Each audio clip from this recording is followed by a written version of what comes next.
So there's a lot of really good books out there about like game design. I think there's a lot of really good blogs about gaming science and how to acquire things, maybe not as many publications. Who's using gaming science right now?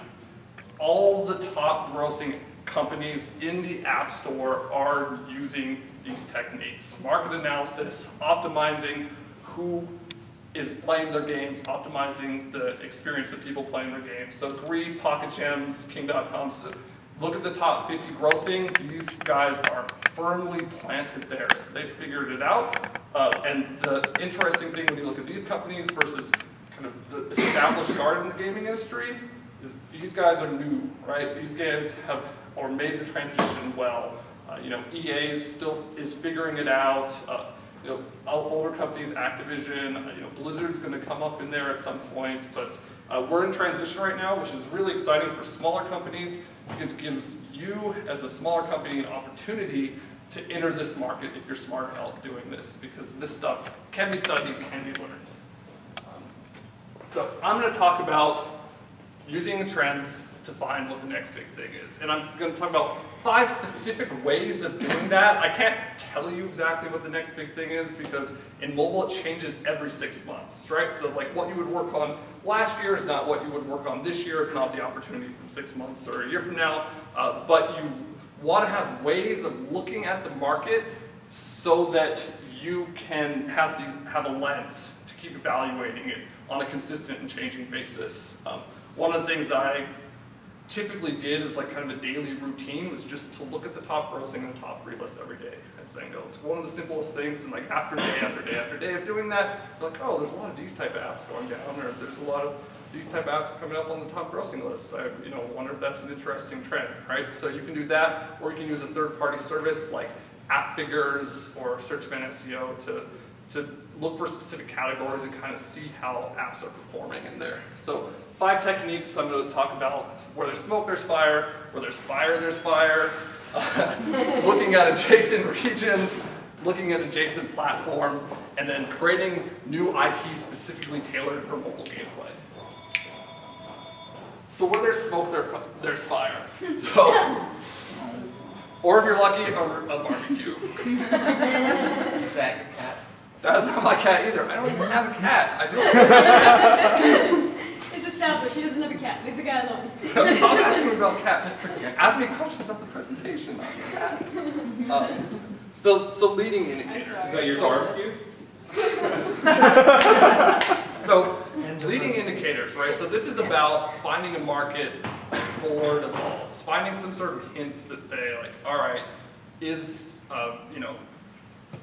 this game seems to be rising in the App Store. Like, is this the start of a trend, right? And on Facebook, this was kind of easier on. They were like, hey, look, there's these farming games that are like starting to get a bunch of people playing them. And then all of a sudden, people said, wait, great, like the farming is a huge market. We know that. A bunch of people piled on, right? But the people that saw it early on and saw the smoke were able to capitalize on that.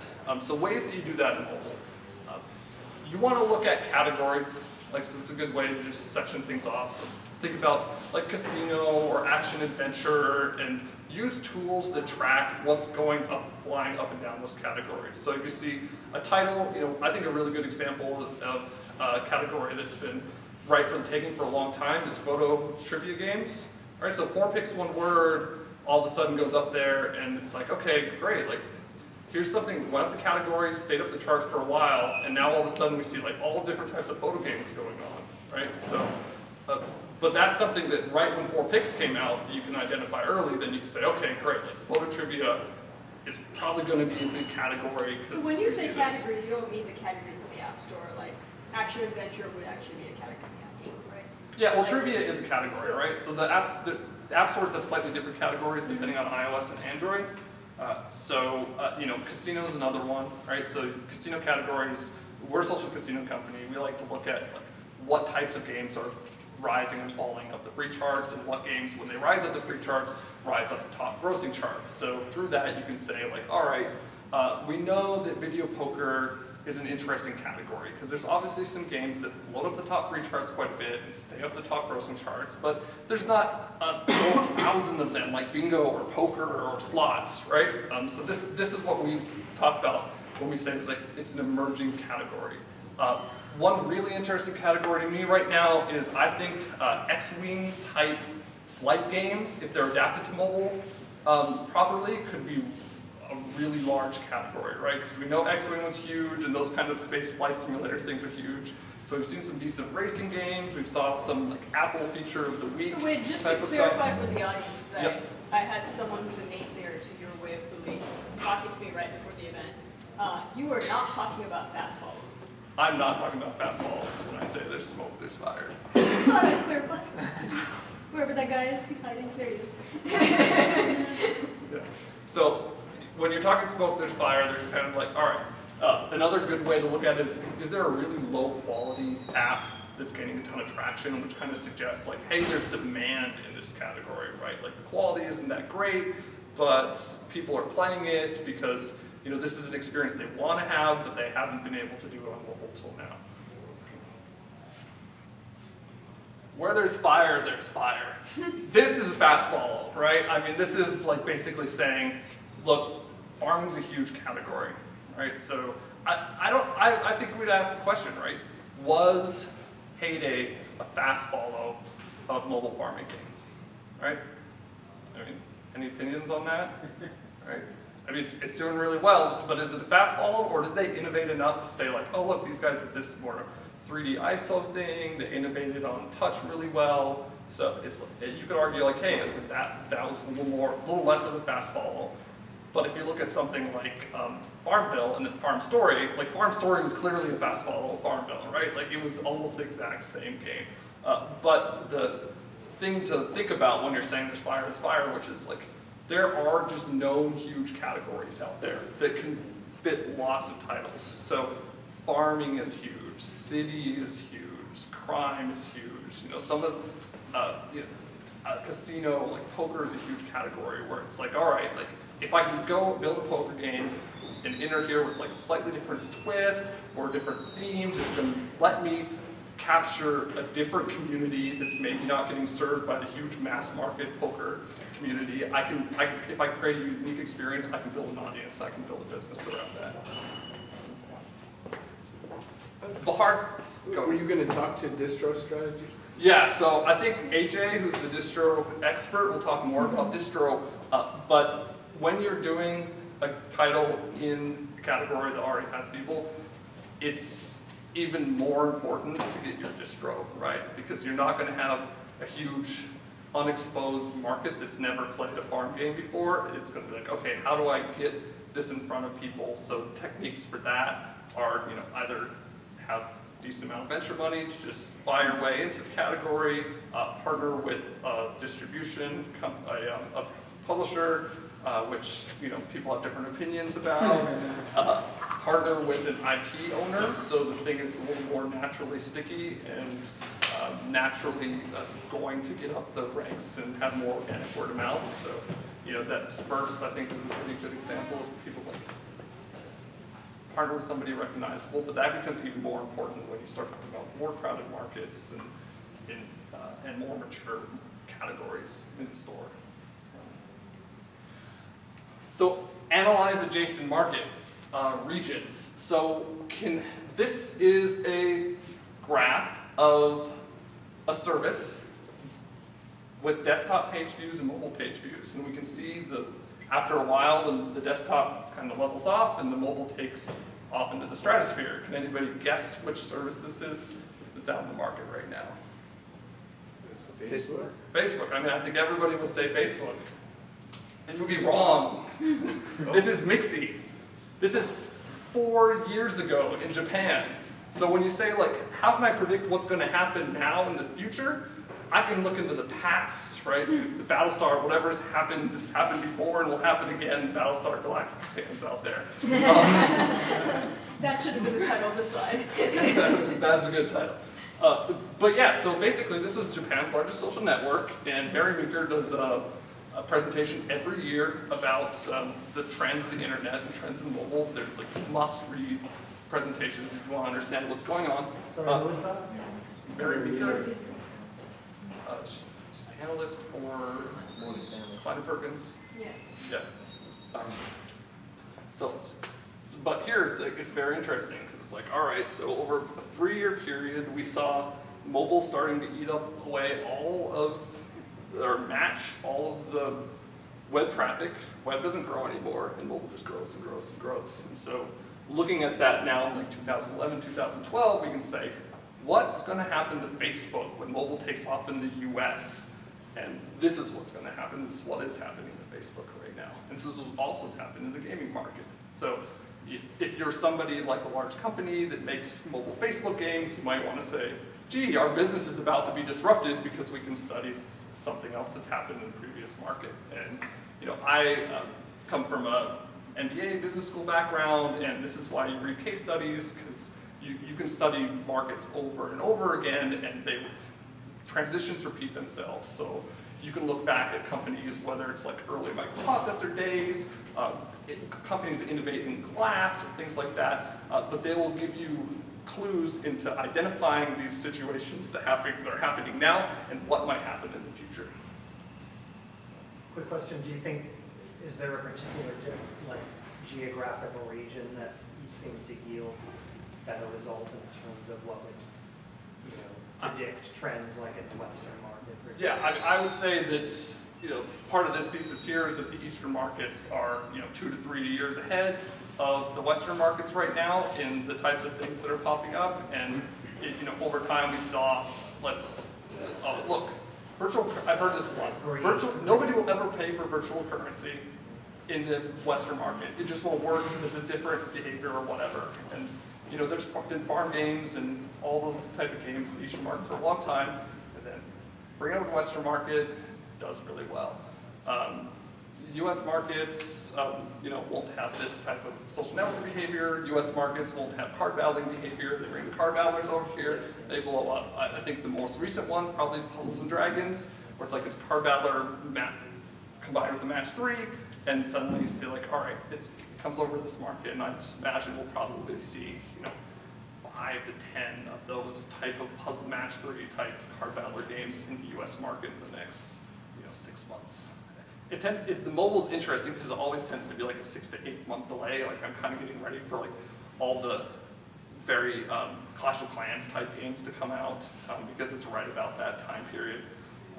Do you think it goes the other way? Because it's interesting, you mentioned like the card battlers, which were, some of the companies I was even at were kind of scoffed at as too Japanese, and that would never make the jump over the Western market.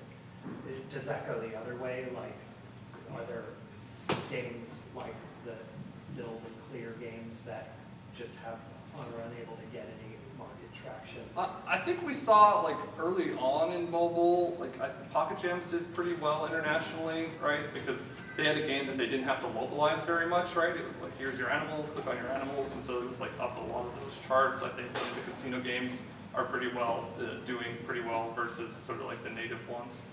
It's always tough. I think it takes some time to do it. So it's not a generic answer there. That's all right. Companies traditionally, just in business, always have trouble going into foreign markets because they miss like the cultural cues or the translation cues of what they need to do to get over there. And that's why they do, like you agree, has been done really well with the U.S. subsidiary and said like, okay, we've got this degree thing, we're going to go out, we're going to buy Funzio, and we're going to now enter that market through acquisition, which is a great big company strategy.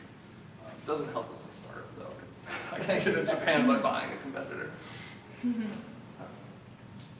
So the a second approach to analyzing adjacent markets is to look at platforms, right? So early on in mobile, you just saw a ton of games being ported from Facebook to mobile. So whether it was a zoo game or a city game or a farm game or a restaurant game or Mafia Wars or whatever, people build mobile versions of this, and they played on mobile, but they really hadn't adapted that much to the platform, to like what a mobile first game would be, and I'll get into that in the next slide.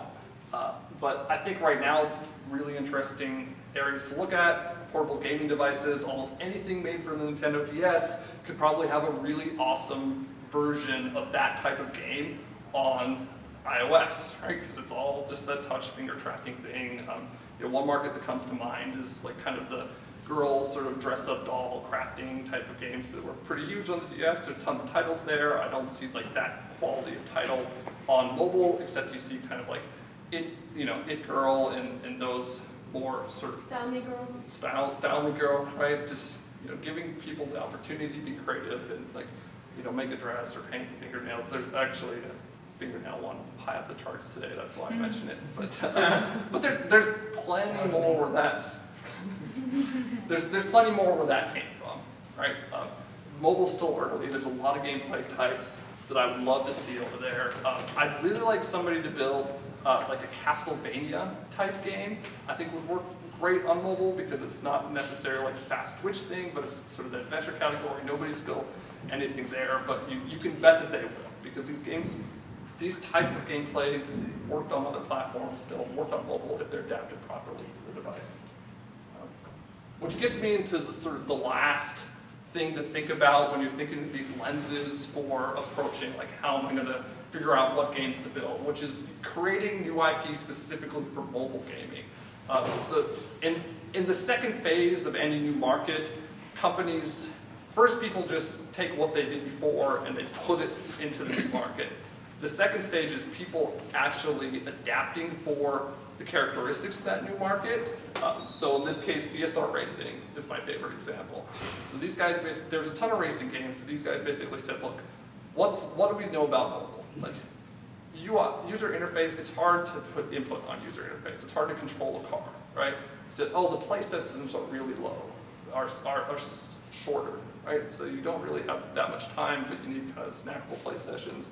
And you say, okay, and then it's free to play, and we need to find ways to monetize our users over time. So what CSR Racing did was they took the racing genre and said, let's take a simple, really fun part about racing, which is like shifting and speeding up, right? And that's the whole game, right? And by doing that and figuring out that, yeah, if we make this part into the game, it's a much better fit than any of the other sort of racing games are for mobile, and they've done really well because of that, because now they're starting to tailor for the platform. Using killer mechanics. So what do I mean about killer mechanics?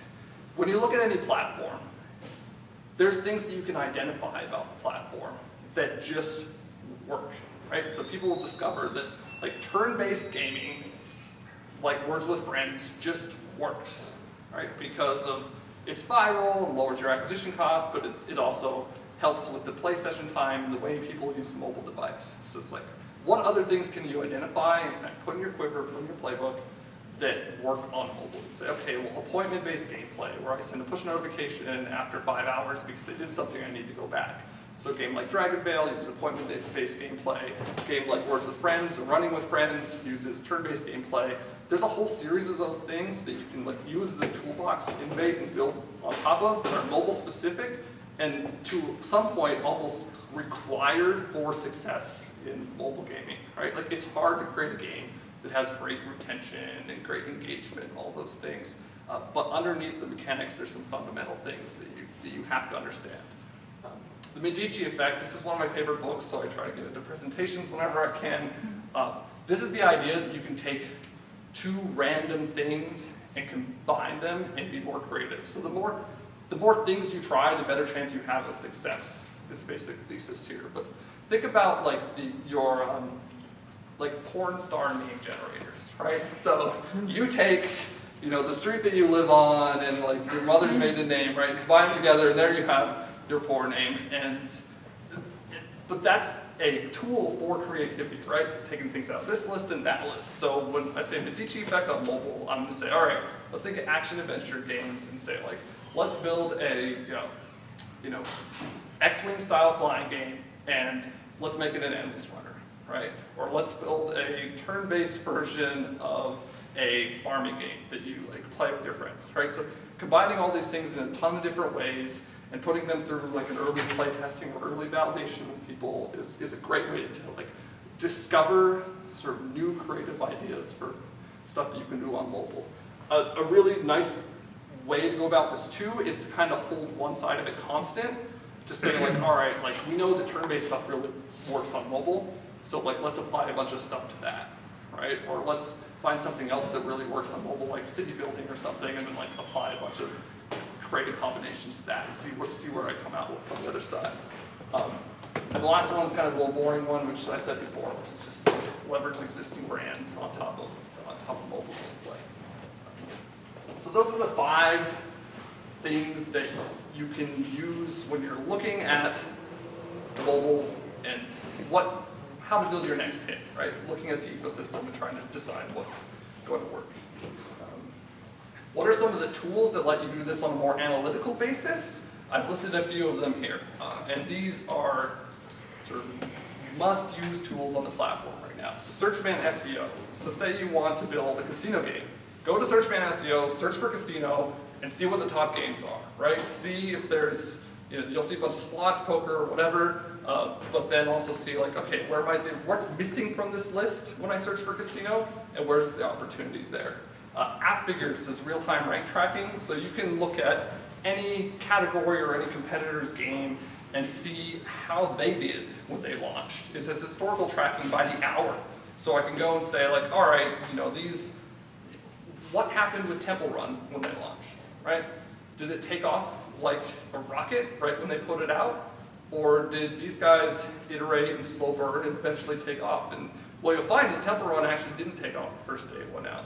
I believe they might have had a paid version at first, but they went free to play.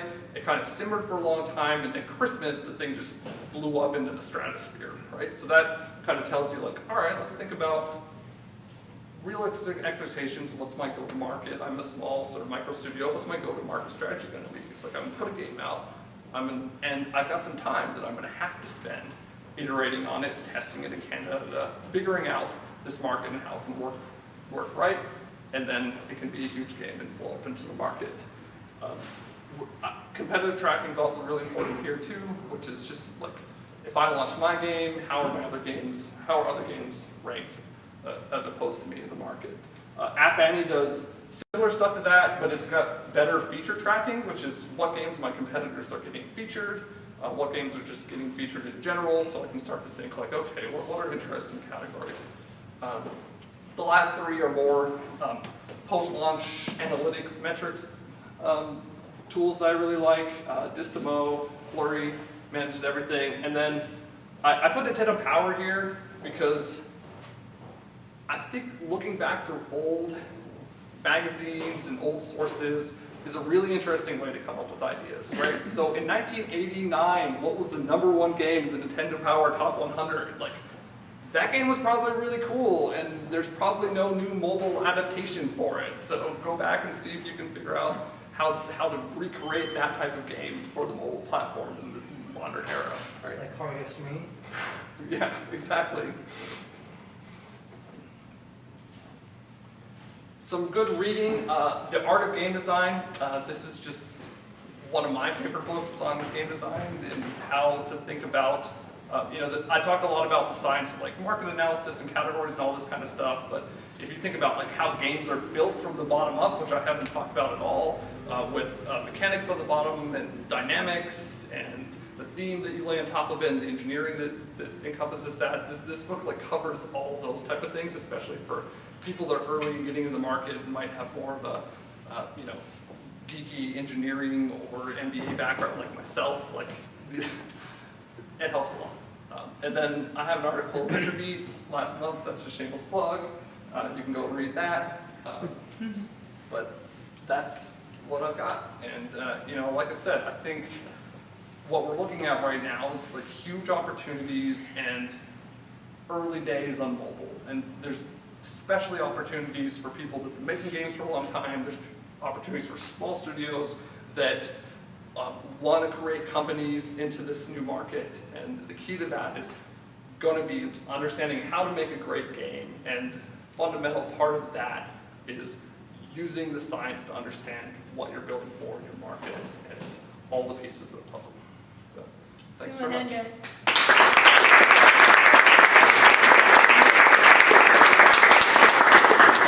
Questions?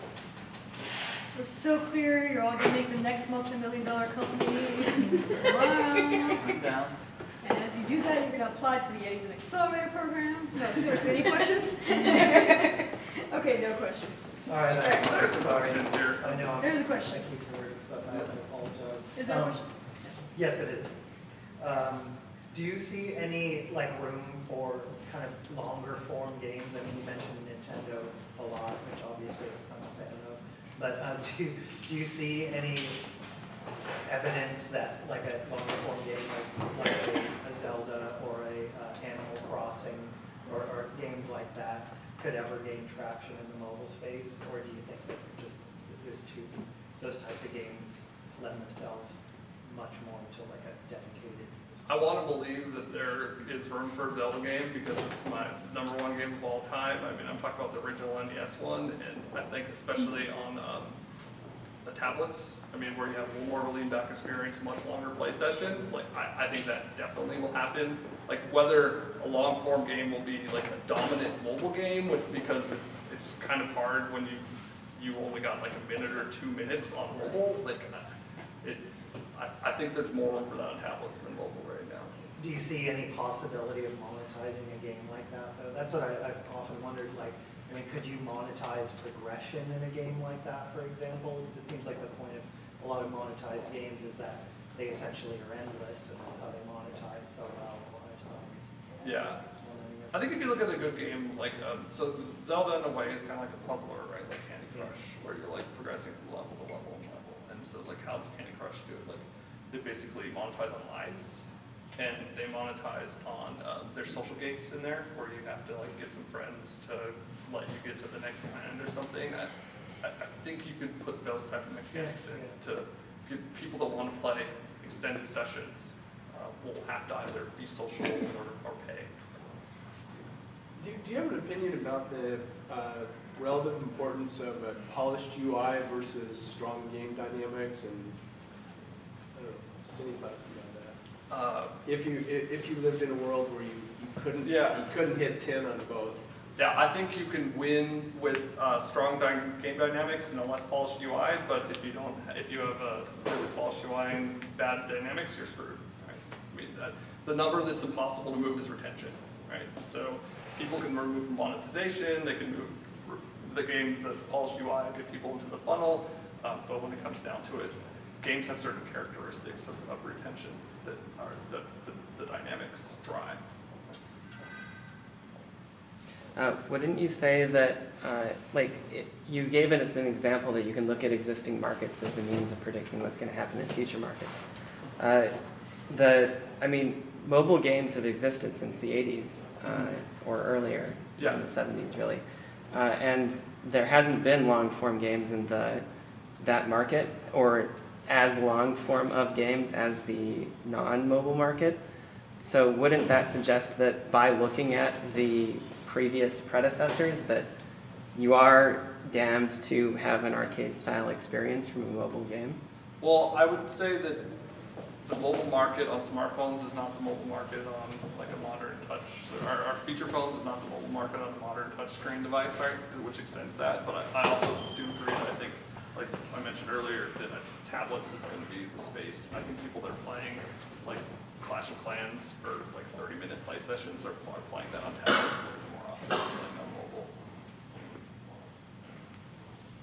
If you were launching a game, let's say in Unity, where plus or minus you get a lot of platforms for free, not exactly free, but you could relatively easily incorporate. Let's say you're targeting mobile, but you're like, well, what the hell? We can go ahead and support Facebook also, relatively easily. Is it worth it, or is it just like that's over? Just don't bother. It's a question of resources, right? I mean, I'll tell you resources, right? Like I'll tell you that our studio would love to do Facebook as well because we think that you can get some cheap viral users that then transfer over to mobile from that if you have a linked play experience. I think King.com has done really well with doing like play on every screen. Not every game lends itself to play on every screen, right? So then you're looking at it going, all right, I want to play Clash of Clans. It's like, is it worth it for Supercell to like go and build a Facebook version of their game? Or do they just keep investing on the mobile side, which they're doing quite well. They don't even have an Android version, right? So I think that kind of answers What do you mean play on every screen? So when I say every, it's like a multi-screen experience, I'm saying like being able to play on mobile and also playing your PC on the Facebook side of things. Casino games have had pretty good success in building sort of that complement being on both platforms. But as a startup, I would say right now, we're building for mobile first, and we're going after an audience there, and then we'll expand there when we get the chance. Just a slight comment to the previous question about mobile, having that expanded gameplay session. And you said that mobile games go back to the 80s. I mean, if we go back to the 80s, even all the way into the 90s, mobile was primarily used for business. People were on a BlackBerry or other types of devices. Like really, as far as mass adoption by casual users, it's very recent. And iOS and Android came out, and now everybody has a cell phone, and we can do apps. I was referring to Game Boys and Game Gear and stuff like that. So that was. It's a different market, but my point is that they're related in that there's the console and the mobile version of the console, and then there's now it's like your PC versus your mobile PC. Well, on my Game Boy, I'd spend hours just like I did on my Nintendo. You did, but the major thing was Zelda, the original Zelda, not the Link's Awakening on the Game Boy. Well, there hasn't been a Zelda game since that people compare to the original. It's like, I think, if you want to bring like dedicated devices into it, there'll be more long-form things of that type, because again, that DS market's kind of getting eaten up, but I feel like it's weird because I play Sonic the Hedgehog on mobile, right, and I play Mega Man X. It's like, but I need a pause button on that because I seem to always be playing in the subway or somewhere else, and like I don't know too many times I sit down. It's just the behavior, the mass market behavior right now is to not sit down for an hour on your phone and play it. So the mass market are the games that are like up the charts and making the most money out of everybody. And get discovered easily unless they're already a pre-existing brand from some other platform that people are looking for. Yeah. Okay. How do you monitor virality, like the K value? And is there any other way to do virality outside Facebook? It's tough. I think AJ probably has some more thoughts about that. The hard thing about mobile is 50% of your virality is word of mouth, right? So Gartner's done these studies and say how people discover games, and so there's no way that you can't track word of mouth. All right. Well, let's give the hand.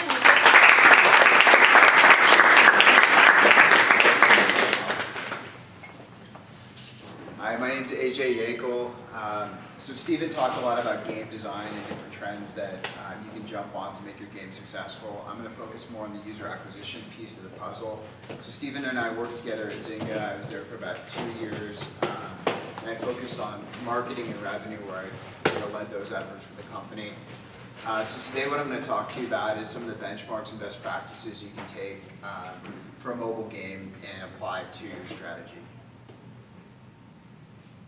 So jumping in, just to give you a quick background on Grow Mobile. So we're a mobile marketing platform for Tier 1 app developers and brands. So we work with a lot of the top 20, top 50 grossing developers, a lot of which we manage their budgets for exclusively. So we see a lot of these trends on a day-to-day basis. So, let's see, I got cut off. This is here. ringtone. Not you, What was AJ. that? I don't know, I think AJ's hilarious. I missed the joke there, but No, the guy's ringtone has a child crying, so we're laughing.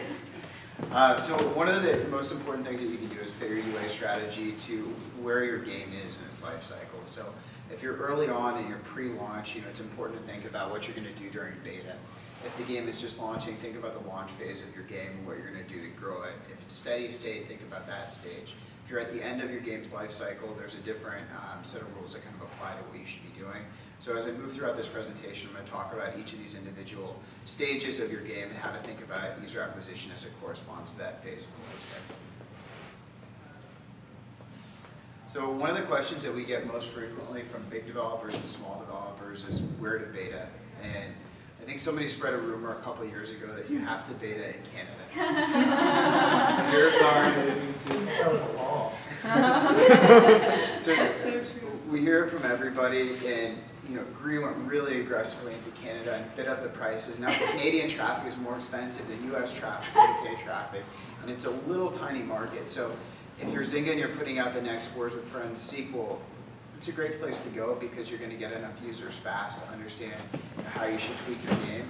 But if you're putting out the next hardcore dragon game, you might want to think about expanding into a bigger market. So when you're putting your game out in beta, the most important thing that you can do is get a representative sample size of users without burning out your population and getting bad ratings. So what we see developers doing now is looking more towards Australia, New Zealand, which is pretty small and kind of gets bucketed there, and then potentially even expanding to the UK.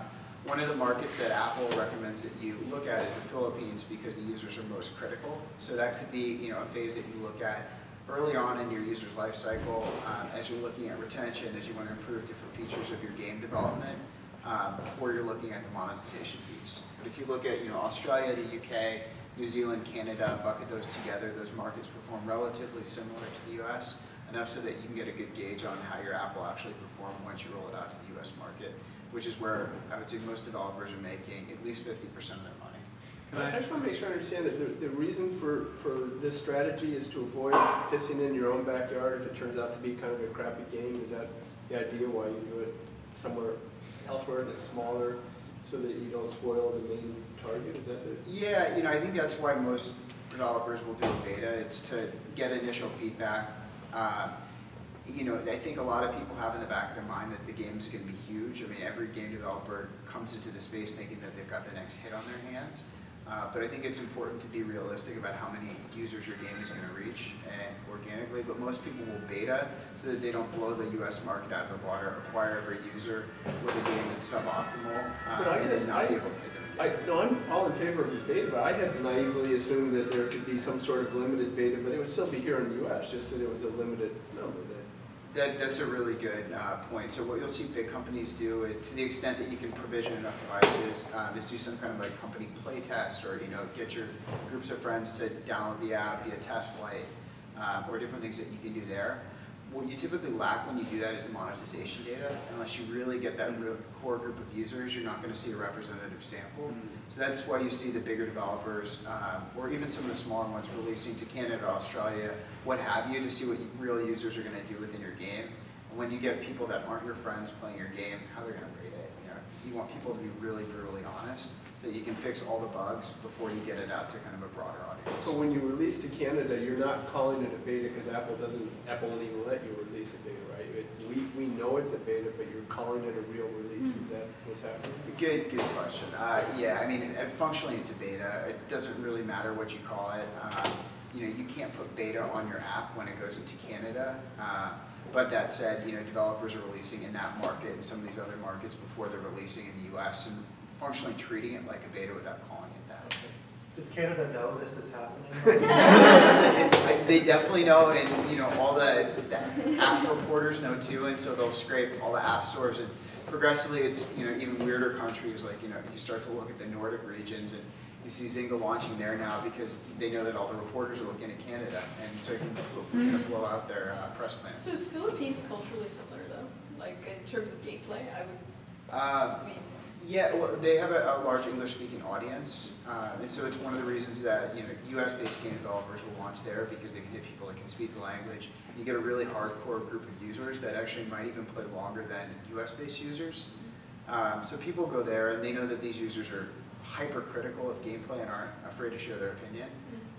So that's the reason developers will consider that market early, and it's one of the reasons that Apple's developer evangelists kind of tout that. So traditionally I've told my developers that Canada reflects gameplay similar to US, and Australia reflects spending habits similar to the US, but why do you have the Philippines on? Just curious. So, like I said, the Philippines don't monetize as well. Yeah. But it's a good place to put your game early on before you're concerned about monetization data, to really just get somebody to bug test your game, play it critically, give you feedback on the themes, character art, whatever you're concerned about. It's an early market to put it in. But if you want to look at monetization trends, filter out the Philippines because they're not going to spend a dollar. Yeah. So is your game ready for prime time? So after you put your beta into the market and you're considering releasing it to a broader audience like the US, you're looking really closely at your day 1 retention, your day 3 retention. If you've got day 7, day 10 retention, that's a big piece of the puzzle as well. So what is good or good enough to actually hit the market? And we work with enough apps now, and I've seen, we manage 20 apps at Zynga. Day one retention that's north of 30% is generally an indicator that the game has some chance to be successful. Most of the top grossing games right now are retaining at north of 50% day one. So that's kind of a higher benchmark to shoot for. When you look at day 3 retention, I pulled a bunch of data yesterday to see what the common thread was there. And typically, games at day 3 will retain within 10 points of their day 1 retention. If you're dropping from, let's say, 30% day 1 to 10% day 3, then you've got a problem with your game that you need to address immediately. But if it drops from, let's say, 60% to 50%, the game looks like it's going to be healthy. Then you're going to see an even more gradual curve from day 3 through day 30. What you want to make sure is that when you get to day 30, you're going to hold at least 15% of your audience in general, because it's going to put you in a position where you don't have this leaky bucket.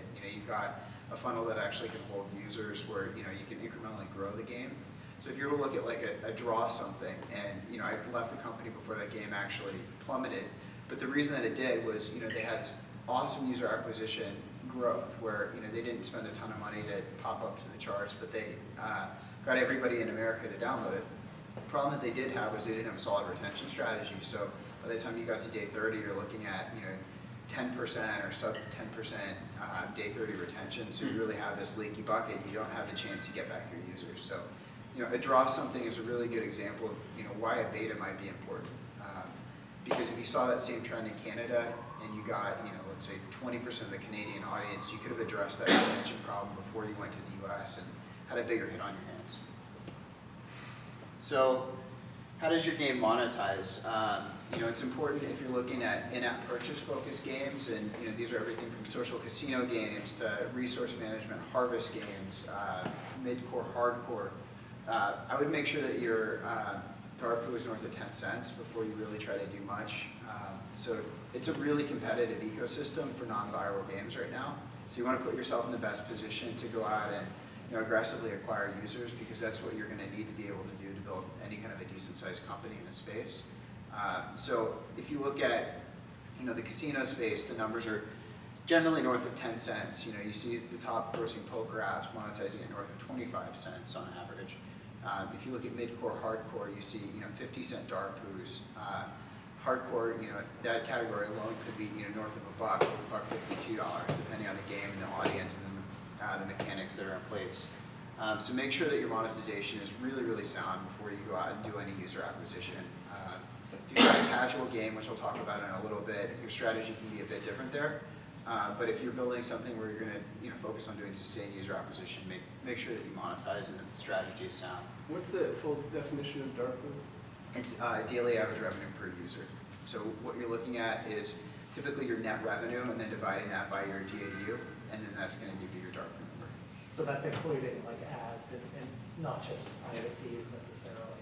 Generally, if you're just looking at your beta, there are people in the audience that would probably disagree with me, but you could generally ignore your ad revenue because it's going to be a smaller portion of the overall pie.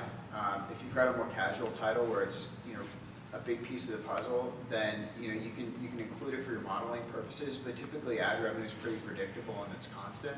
You can also look at things like session length and how many times you're able to serve different points in the game as indicators to how much you can make. And CPMs are fairly easy to find in the space. The benchmarks range from 50 cents for a small banner unit to north of $3 when you're looking at kind of full screen interstitial. And I'll talk about K-factor, which was the last point on my slide real quick. So K-factor is organic growth. It's your virality coefficient. It's what makes casual games successful.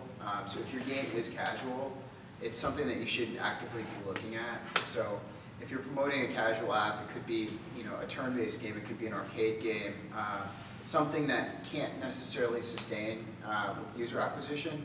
Focus on your K-factor, make sure that it's north of 1 when you come out of beta, so that for every paid user that you're bringing in or every acquired user, you're getting at least one free one out of it. That'll put your game in a position where it can at least snowball when you bring it to the market.